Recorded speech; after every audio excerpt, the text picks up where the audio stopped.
안녕하세요. 올 가을에 결혼식을 올릴 뻔한 30대 초반의 여성입니다.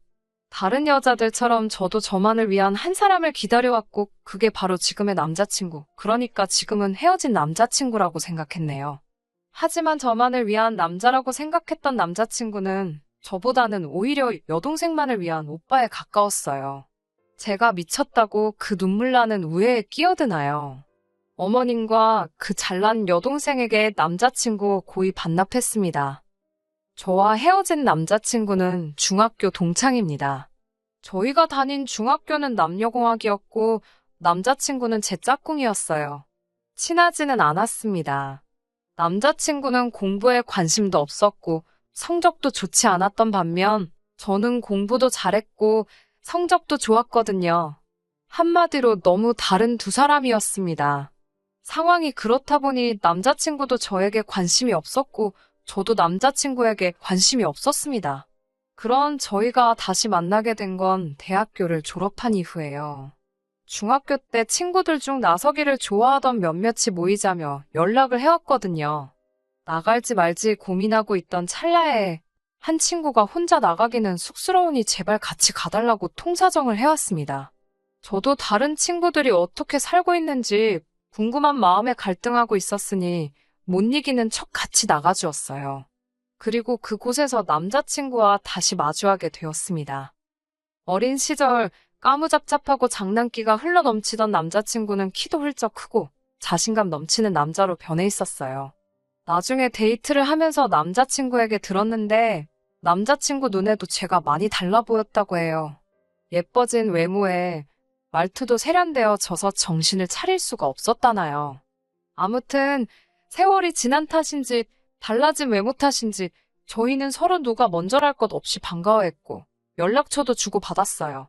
서로 다니던 회사가 멀지 않았기에 며칠 뒤 맥주라도 한잔하자며 약속을 잡게 되었습니다.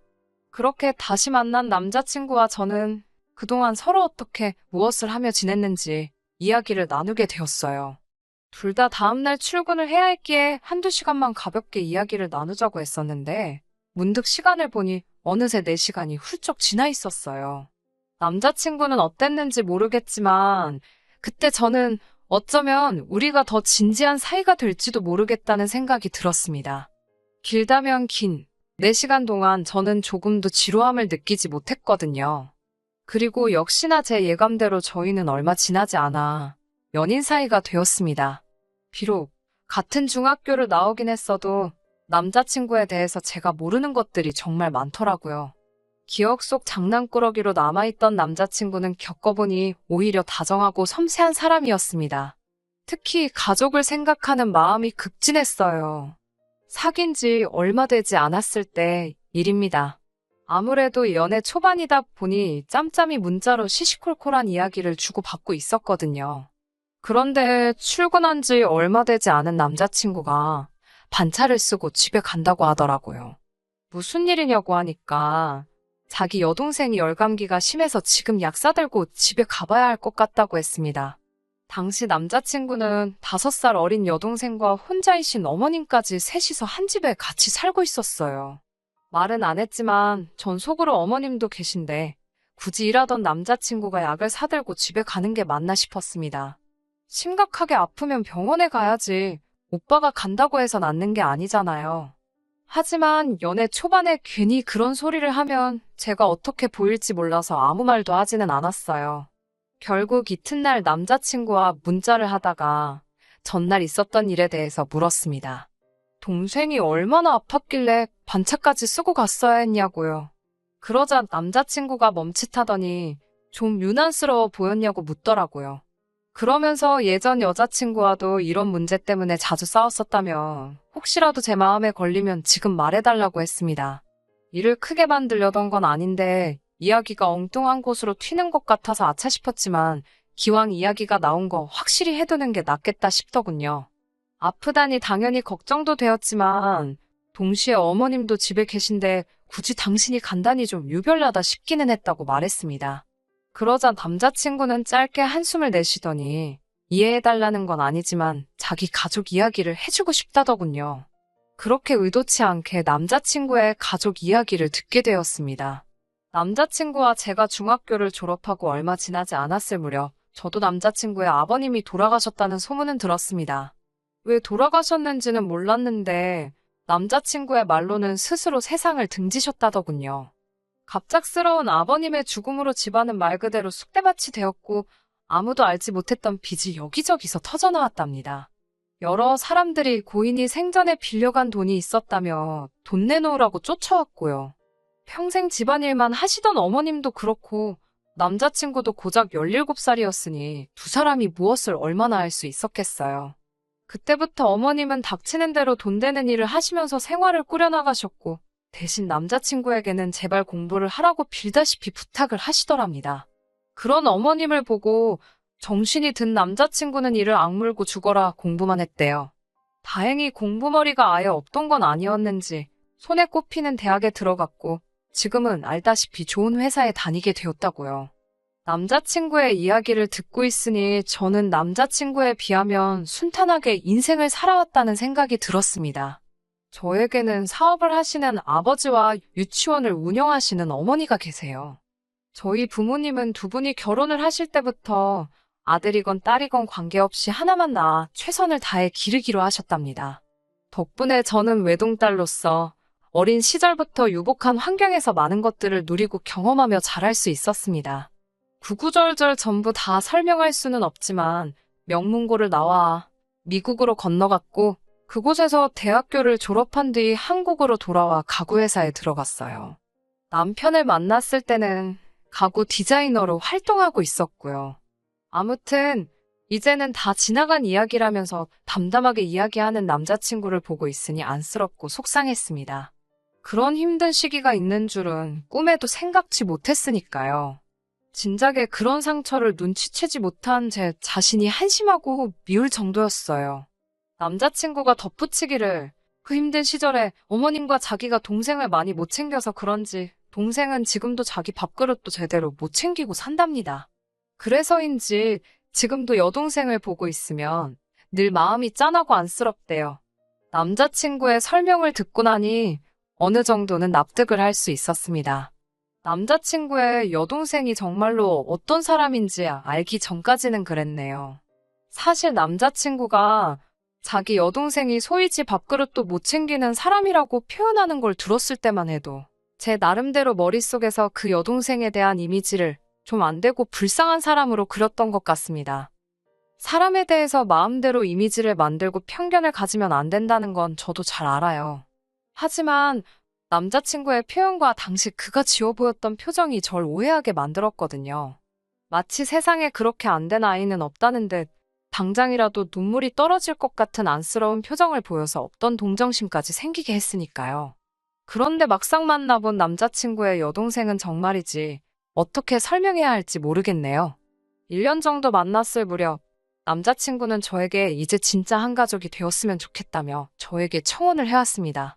이미 동창들 사이에서는 저희가 결혼할 사이라고 소문이 다 났던 만큼 저희 둘이 결혼하는 건 당연한 일처럼 되어 있었어요.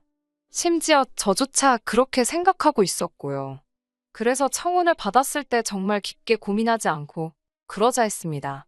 그리고 일주일도 되지 않았을 무렵 바로 어머님과 남자친구의 여동생을 만나게 되었어요. 연애하는 동안 사실 남자친구는 몇 번이고 저를 어머님과 자기 여동생에게 소개하고 싶어 했지만 이상하게 그것만큼은 제가 내키지가 않았습니다. 솔직히 어차피 언젠가는 남자친구와 결혼을 할 테고 그러면 좋건 싫건 제 마음과는 상관없이 평생을 보고 살아야 할 사이인데 굳이 결혼도 하기 전부터 왕래를 할 필요가 있을까 싶었습니다. 남자친구에게 이런 제 생각을 전했을 때 남자친구는 적잖이 충격을 받은 표정이었고 저에게 서운하다고까지 말했지만 제 고집을 꺾을 수는 없었어요. 실제로 저 역시 남자친구에게 단 한 번도 저희 부모님을 만나라고 하지 않았고요. 그렇다 보니 결혼 이야기가 본격적으로 나오고 나서야 비로소 어머님과 남자친구의 여동생을 만나기 위해 약속을 잡게 되었습니다. 남자친구가 어머님이 토요일 점심에 보자고 하신다며 올 때 무슨 TV에 나왔다는 명인이 만든 묵은지를 사올 수 있겠냐고 묻더라고요. 원래 며느리감이 시댁에 인사 올 때는 과일이나 한과 같은 선물을 사오는 게 예의라면서요. 저도 그 예의야 당연히 알고 당연히 사갈 생각이었지만 선물로 뜬금없이 묵은지를 사오라니 황당하고 기분이 좋지만은 않았습니다. 심지어 사오라는 그 묵은지는 특정 백화점에 가야만 살 수 있는 거더라고요. 솔직히 짜증은 났지만 어머님을 처음 뵈러 가는 자리인데 싫다고 할 수도 없어서 알겠다고 했습니다. 시간 계산을 해보니 그래도 아침에 일찍 출발하면 그럭저럭 시간을 맞출 수 있겠더라고요. 하지만 정말 가는 날이 장날이라더니 토요일 아침이었습니다. 아침 일찍 백화점에 가려고 차 시동을 거는데 도통 시동이 걸리지를 않더라고요. 급한 마음에 보험사에 전화를 하니 오려면 최소한 20분은 걸린다고 했습니다. 친구하고의 약속이면 미루기라도 해보겠지만 처음 시댁에 인사 가는 자리인데 그 어떤 핑계도 대고 싶지 않았고 당연히 늦기도 싫었습니다. 결국 차는 포기하고 택시를 불러서 백화점으로 향했어요. 그나마 다행히 어머님이 사오라고 하신 묵은지는 있더라고요. 그런데 아무리 포장을 해도 묵은지는 묵은지였습니다. 어디선가 계속해서 냄새가 나더군요. 도저히 이걸 들고 택시를 탈 수는 없겠다 싶어서 걱정을 하니 직원이 퀵서비스로 보내줄 수 있다고 했습니다. 3시간 내로 도착할 거라면서요. 비록 저보다 묵은지가 늦게 도착하겠지만 그래도 그게 최선의 방법이다 싶었어요. 정말이지 이 일로 그렇게 욕을 먹을 줄은 몰랐어요. 시댁에 도착하니 어머님께서 문을 열어주셨습니다. 오느라 고생했다 하시면서 시선은 제 손으로 향하시더라고요. 그리고는 제 비어있는 양손을 발견하시곤 살짝 언짢으신 목소리로 왜 빈손이냐고 물으셨어요. 첫 질문이 묵은지라서 꽤나 당황스러웠습니다. 저는 묵은지는 택배로 오고 있다고 했습니다. 차가 고장이 나서 도저히 직접 가지고 올 수 없었다고요. 그러자 어머님께서는 알겠다 하시면서도 직접 들고 오는 수고도 다 정성이라면서 다음부터는 좀 더 정성 있는 모습을 볼 수 있으면 좋겠다고 하셨습니다. 이게 말로만 듣던 시집살이인가 싶어서 황당하긴 했지만 일단은 알겠다고 죄송하다고 말씀드렸지요. 어머님께서는 묵은지랑 같이 점심을 먹으려고 했는데 점심을 좀 늦게 먹어야겠다며 마치 저 들으라는 듯이 한숨을 쉬셨습니다. 그때 방에서 누군가 나왔습니다. 남편의 여동생이었어요. 그런데 배가 나왔더라고요. 여동생이 임신했다는 소리는 못 들었기에 좀 놀랐습니다. 저를 보더니 왔어요? 라고 짧게 한마디 하더라고요. 저보다 어리긴 해도 어쨌든 초면이니까 말을 놓을 순 없으니 안녕하냐고 인사를 건넸지만 저를 한번 힐끗 보고는 고개를 까딱하고 가더라고요. 잘 들리지는 않았지만 남자친구의 여동생이 부엌에 계신 어머님께 배고프다고 징징거리는 것 같았습니다. 그리고 몇 분 뒤 짜증스러운 얼굴로 부엌에서 나와서는 묵은지 언제 오냐고 저에게 묻더라고요. 제가 이제 금방 올 거라고 대답했더니 전화 좀 해보랍니다. 배달 음식도 아니고 어떻게 조회를 해야 할지 저도 잘 모르겠다고 하니까 그럼 들고 왔어야 하는 거 아니냐고 신경질을 부리더라고요. 제가 하도 어이가 없어서 그랬는지 저도 모르게 눈을 치켜뜨며 여동생을 쳐다봤나 봅니다. 남자친구가 저더러 자기 여동생이 지금 임신 중이라서 예민해서 그렇다며 조금만 이해해 달랍니다. 임신을 내가 하라고 한 것도 아닌데 왜 처음 본 나한테 난리인가 싶어서 저도 있는 대로 짜증이 났지만 남자친구 입장을 생각해 꾹 참고 있었습니다. 그리고 얼마 지나지 않아 문제의 묵은지가 도착을 했습니다. 그제서야 여동생의 기분도 좀 나아진 듯 했고 집안 분위기도 좀 누그러지는 듯 했어요. 식사가 시작되고 어머님께서 저에게 이런저런 질문들을 하셨습니다. 특히 제가 남자친구나 남자친구의 여동생과 달리 상대적으로 여유로운 학창시절을 보냈다는 사실에 큰 관심을 보이셨습니다. 당신 자식들은 부모를 잘못 만나서 정말 힘들게 컸다며 앞으로 살면서 제가 가진 운과 복을 함께 나눠주면 좋겠다고 하셨는데 그때는 그게 무슨 뜻으로 하시는 말씀인지 이해하지 못했습니다. 그저 한 가족으로서 다 같이 잘 살면 좋겠다는 정도로 이해를 했고 당연히 저도 그러겠다고 대답했지요. 그렇게 제 생각에는 나쁘지 않았던 첫인사를 드리고 집으로 돌아왔습니다. 그날 밤 남자친구에게 고생했다며 전화가 걸려왔어요.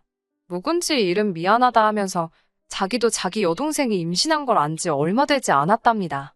그런데 여동생이 저한테 쪽팔린다고 절대로 말하지 말라고 하도 신신당부를 해서 말을 해줄 수가 없었대요.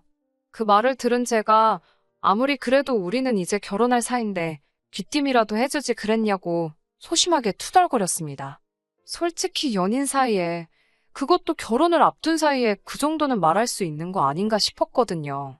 그런데 남자친구는 전과 다르게 정색을 하면서 그래도 여동생이 비밀로 해달라는데 그것까지 알려고 하는 건 지나친 것 같다더군요. 달라진 남자친구의 태도에 저도 모르게 멈칫했습니다. 전에는 느끼지 못했던 이질감이 느껴졌지만 괜히 일이 커지는 게 싫어서 대충 알겠다고 이야기를 하고 다시 임신 이야기로 화제를 돌렸네요. 아빠는 누구냐고 물으니 정확하지 않답니다.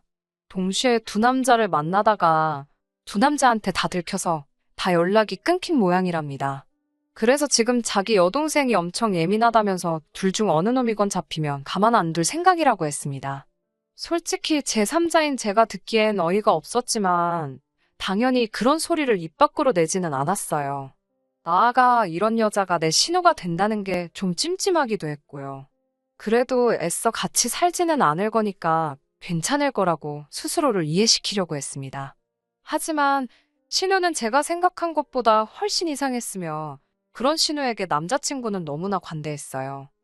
상견례를 앞두고 남자친구도 저희 집에 인사를 오게 되었습니다. 저희 부모님은 이미 남자친구에 대해서 어려운 환경에서도 씩씩하게 자라준 멋진 청년으로 알고 계셨기 때문에 굉장히 호의적이셨어요. 집안의 재정 상태라던가 아버님의 부재 같은 건 저희 집에선 전혀 문제가 되지 않았습니다. 그저 저희 둘이 서로 사랑하고 앞으로 잘 살려고만 하셨어요.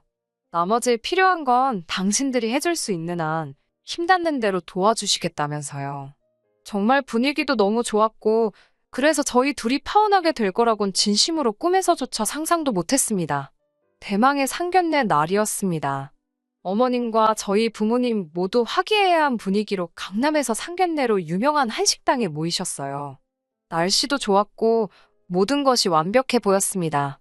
남자친구의 여동생만 빼고요. 모두가 모여 자리에 앉아 서로 가벼운 인사를 건네고 있는데 남자친구의 여동생이 늦어서 죄송하다며 룸에 들어왔습니다. 그러자 남자친구가 반사적으로 일어나더니 여동생이 앉을 자리로 달려가 의자를 빼주더라고요. 그걸 본 저희 부모님은 두 사람이 우애가 아주 좋은가 보다며 웃으셨어요. 하지만 정작 남자친구는 저에겐 그런 적이 한 번도 없었기에 제 기분은 별로 좋지 않았습니다. 게다가 남자친구의 여동생은 저희 부모님에게 어머님, 아버님이라고 꼬박꼬박 불러가면서 말을 걸어왔습니다.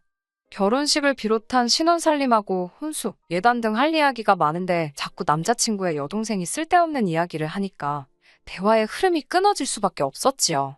결국 제가 여동생에게 아가씨, 일단 중요한 것부터 정리를 해야 하니까 잠깐만 조용히 해주겠냐고 한마디를 했습니다.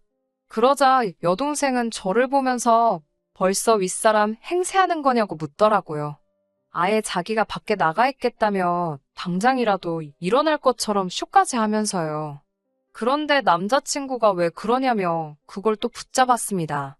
저희 부모님도 당황하셔서는 저에게 괜찮다고 그냥 두라고 하셨습니다. 분명 제 결혼식을 위한 자리인데 남자친구 여동생이 초를 치고 있는 것 같아서 정말 화가 나더라고요. 결국 사정을 숨기지 못한 제가 남자친구 여동생한테 할 말이 더 있냐고 있으면 먼저 하고 집에 가달라고 했습니다. 그러자 저희 부모님더러 뜬금없이 자기가 임신을 했다는 이야기를 하더라고요. 저희 부모님도 얼떨결에 그러냐고 축하한다고 하셨습니다. 그러자 이번에는 언니가 저희 오빠랑 결혼하면 집을 정말 사주실 거냐고 묻더라고요. 사실 저희 아버지께서 집을 사주시고 싶어 하신 건 사실이에요. 남자친구도 이 사실을 알고요.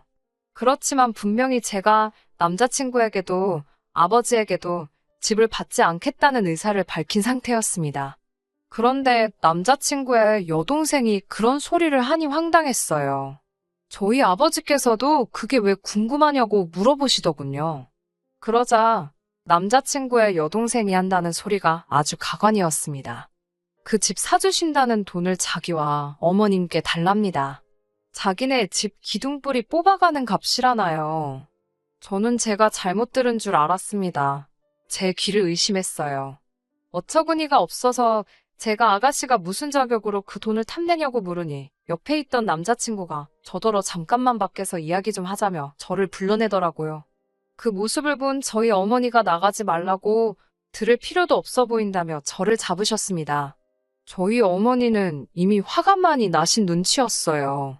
반면에 남자친구 어머님은 완전히 당신은 아무것도 모르겠다는 식이셨습니다. 당신 딸을 어쩌지 못하시는 듯 했어요.